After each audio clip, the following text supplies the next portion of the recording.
Saat ini pemerintah sedang menggarap proyek jalan tol Semarang-Demak. Kabarnya itu adalah pembangunan jalan tol tersulit di negeri ini. Namun ada yang membuat saya terkaget-kaget saat melihat proses pembangunannya. Apa itu? Material jalan tol ini memakai batang bambu. Ya, bambu. Tidak tanggung-tanggung, 10 juta bambu dipakai sebagai fondasi. Bahkan bambu yang digunakan sebagai bantalan struktur jalan ini juga akan difungsikan sebagai tembok laut. Sebuah tembok atau tanggul yang dapat melindungi kawasan Semarang dan Demak dari ancaman banjir rob. Dengan kata lain, jalan tol ini akan menjadi benteng pertahanan alami melawan intrusi air laut. Ini adalah inovasi anak bangsa, baru pertama kali digunakan di dunia. Seperti apa proses pembangunannya? Apakah aman untuk dipakai? Mari kita saksikan video ini. Assalamualaikum sedulur. Pemerintah membangun jalan tol Semarang-Demak untuk mengatasi kemacetan di jalur Pantura, sekaligus solusi mengatasi banjir rob di wilayah tersebut.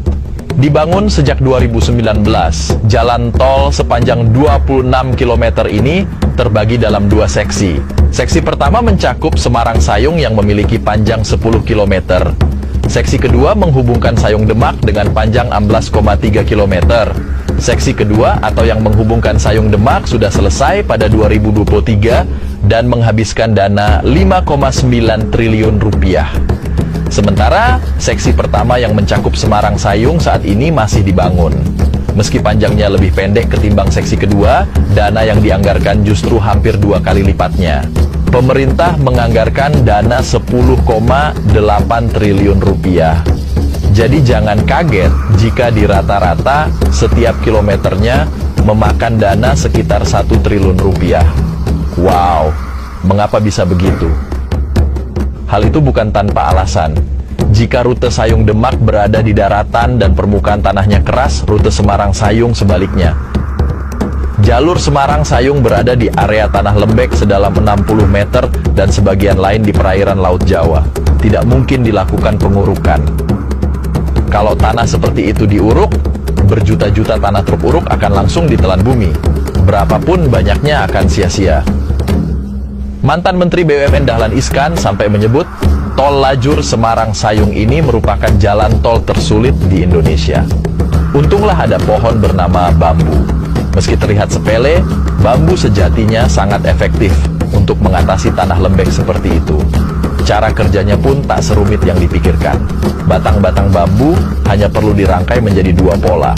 Yang pertama, dirangkai memanjang untuk dirancang sebagai pancang atau cerucuk.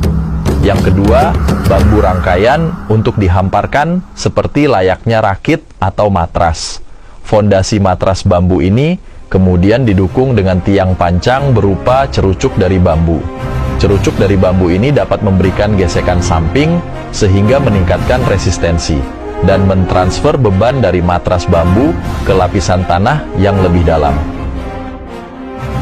Lokasi yang harus ditancapi bambu itu selebar 150 meter sepanjang 6 km. Setiap 7 bambu diikat menjadi 1, lalu ditancapkan.